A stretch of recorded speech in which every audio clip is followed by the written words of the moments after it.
খাটাইয়া হ্যাঁ member chairman হ্যাঁ মগো চাউল দেয় না। চাউল দেয় না। আপনার খাড়ানোর তো আপনাদের দায়িত্ব না? দায়িত্ব তো পরিষদে আপনাদের তো কাজ। হ্যাঁ সীমিত বেতন, সীমিত বেতন। চৌকিদার 6,500, দফাদার 7,000 হ্যাঁ পেটের খাওয়ান খোরাই হয় না, খাওয়ান করেই হয় না, তাই না? আপনাদের মেম্বাররা কি ঠিকঠাক মতো বন্টন করে না? হ্যাঁ ও হ্যাঁ হ্যাঁ গো ব্যাপার, কিন্তু আমাকে খাটাইয়া আমাকে আজকে 200 চাউল দেয় নাই। তাই আজকে দেয় না, এর আগে কি দিছে?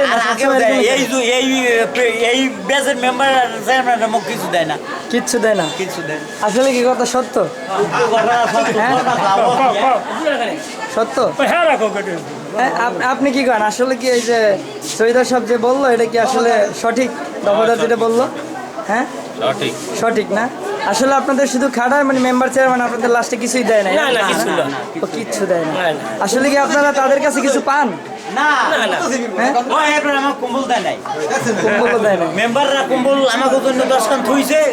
আপনাদের এই বদরপুর ইউনিয়নে যে মেম্বার আছে সবার তো অনেক সুনাম, আপনারাই তো দুর্নাম করেন, আসলে কারণ কি?